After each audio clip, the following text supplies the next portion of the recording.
Hi, this is Brent McKim, President of JCTA and a member of the Governor's Working Group on Ktrs funding. By now, you may have received advertisements and political mailings and even emails from politicians who are advocating for closing Ktrs and putting all new hires into Social Security. So I wanted to talk to you a little bit about what this would really mean for current members that are in Ktrs, as well as for new hires. First of all, it's important to understand that the Kentucky Teacher Retirement System actuaries indicate that the state is currently underfunding Ktrs by about $500 million per year. In other words, the actuarially required contribution, which is known as the ARC, is about $500 million more than what the state's paying. That's because the state is about $14 billion underfunded in Ktrs. There is a $14 billion unfunded liability, and so the required payments to pay off that debt are about $500 million per year more than they're currently paying. If you think about it, what would closing the system to new hires do to all of those obligations that already currently exist to all of the employees like you and me that are in the current system? The answer is it will do absolutely nothing to reduce what the state owes for our full retirement costs. In other words, it does nothing to reduce the $14 billion unfunded liability for all of us that are already in the system, and it does nothing to reduce the required payment on that. What it does do is close the system to new hires, which means 1 year into this new plan, all of the new hires that would have been paying into Ktrs will now be paying into Social Security instead, and all the payments that they would have made to Ktrs will now have to be made by the state in addition to the required payment that it's already $500 million short in making. In other words, it makes the payment even higher on the state's part and reduces the financial security of the current system. It also puts new hires into a new system with much lower benefits for the same cost as the current system.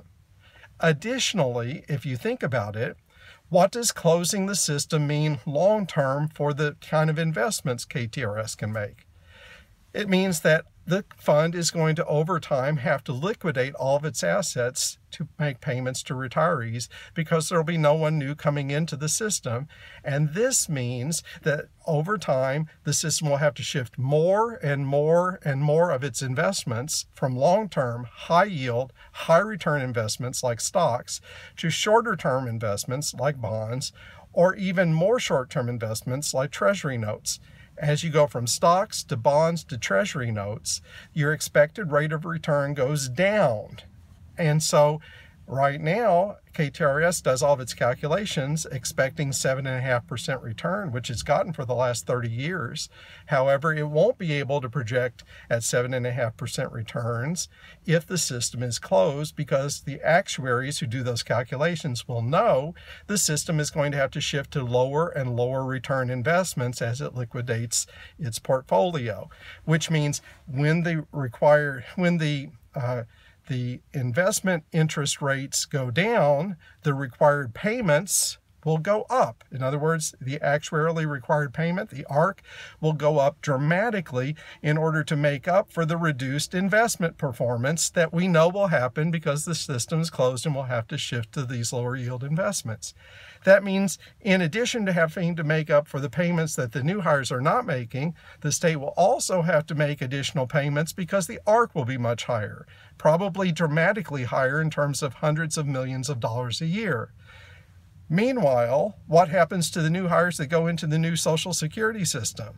Ironically, the current payment for the actual cost for new hires for the state is about 6.5% of payroll. If they're put into Social Security, the state will have to pay 6.2% for them. Plus, if it had a 5% match for a 401k plan, like most employers in the private sector do, it would actually raise the normal cost for a new hire from about 6.2% under Social Security to almost twice that at 11.2% under this new plan. So it makes the actual cost for the new hires greater, reduces their benefits, significantly increases the required contribution because it lowers the rate of return for KTRS, and jeopardizes the funding of the system far worse than it's already jeopardized.